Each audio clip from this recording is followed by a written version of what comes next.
হর ঘর তিরঙ্গা কর্মসূচিকে সামনে রেখে বালুরঘাটে অনুষ্ঠিত হল তিরঙ্গা যাত্রা ও সাইকেল র্যালি। মঙ্গলবার বালুরঘাট পুরসভার সামনে থেকে তিরঙ্গা যাত্রা এবং ব্লক অফিসের সামনে থেকে তিরঙ্গা সাইকেল র্যালির আয়োজন করা হয়। কর্মসূচিতে উপস্থিত ছিলেন বালুরঘাটের বিধায়ক বিদ্যুৎ কুমার রায়, বিডিও সোহম চৌধুরী, পুরসভার চেয়ারম্যান সুরজিৎ সাহা সহ বিশিষ্টজনেরা। জাতীয় পতাকা হাতে এই কর্মসূচিতে অংশ নেন বহু মানুষ। বালুরঘাট পৌরসভার যুব কল্যাণ যে দপ্তর, সেই দপ্তরের আয়োজিত হর ঘর তিরঙ্গার 2026-এর যে শুরুয়াত অর্থাৎ সূচনা, তার আজকে সূচনা হলো। বালুরঘাট পৌরসভা থেকে আমরা পদযাত্রা করলাম।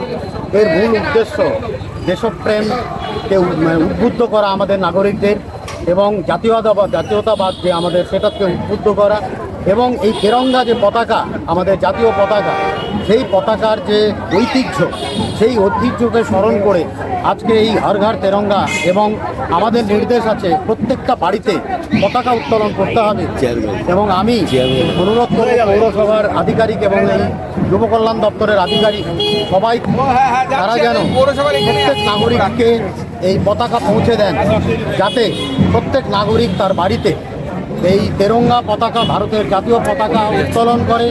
এবং তার একটা নিয়মবিধি আছে, সেই নিয়মবিধি মেনে, অর্থাৎ সেটা মাটিতে লাগানো যাবে না, কোনো জল লাগানো চলবে না, এবং এই পতাকা একটা টাইমের মধ্যে নামিয়ে ফেলতে হবে। যদি সেখানে রাখা হয়, সেখানে আলোর ব্যবস্থা করতে হবে রাত্রে।